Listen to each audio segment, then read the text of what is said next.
সূত্র অ্যাপ্লাই করেও অ্যাভারেজটা বের করতে পারি। তবে ল্যান্ডস্কেপে সংখ্যাগুলো থাকলে, এই যে সংখ্যাগুলো ল্যান্ডস্কেপে থাকলে একটু একটু দেখো, এই যে এভাবে আমরা এডিশন করছিলাম না সিলেক্ট করে, এই যে এই ঘরে ফলটা বের হবে, দেখো এই ঘরে ফলটা বের হবে। সো আমরা এখানে এই যে এই অটোসামের একটা ড্রপ ডাউন মেনু আছে, অটোসামের পাশে এই যে এটার পাশে একটা ড্রপ ডাউন মেনু আছে না, এখানে ক্লিক করলে এই যে দেখো এভারেজ, এভারেজে ক্লিক করে দিলেই, তবে আগে কিন্তু এই যে ড্র্যাগ করে রাখতে হবে। আমরা যে ল্যান্ডস্কেপে যে সংখ্যাগুলো আছে এগুলো কি করে রাখবো, কি করে রাখবো, এগুলো ড্র্যাগ করে রাখবো। পরবর্তী সেলের মধ্যে এই এভারেজটা বের হয়ে আসবে, মানে গড়ে এই সংখ্যাটা আসে।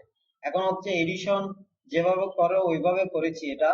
সো এটা এভারেজটা, এই সংখ্যাটার এভারেজ যদি এই ঘরে বের করতে হয়, মানে এই সেলের মধ্যে বের করতে হয়, তখন কিভাবে বের করবো, তখন বের করার ওয়ে হচ্ছে ইকুয়াল, তারপর দিতে হবে এই যে A A V G, A V G first bracket open, এই যে সেম ভাবে সংখ্যাগুলো ধরে দিতে হবে, তারপরে ফার্স্ট ব্র্যাকেট ক্লোজ।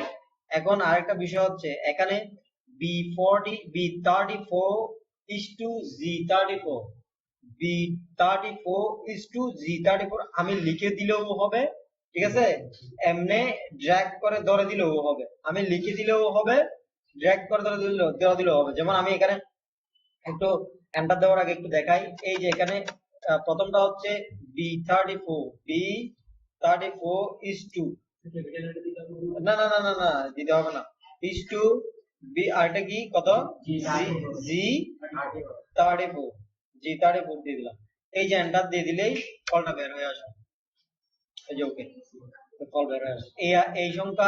এই সংখ্যার মধ্যে কোনো কি নেই, ডিফারেন্স নেই, সেম সংখ্যা, সেম সংখ্যা। ওকে, এই যে এটা হচ্ছে এভারেজের সিস্টেম। এভারেজ কিভাবে বের করে বোঝা গেছে, এই যে এভারেজ কিভাবে বোঝা গেছে, এভারেজ কিভাবে বের করে।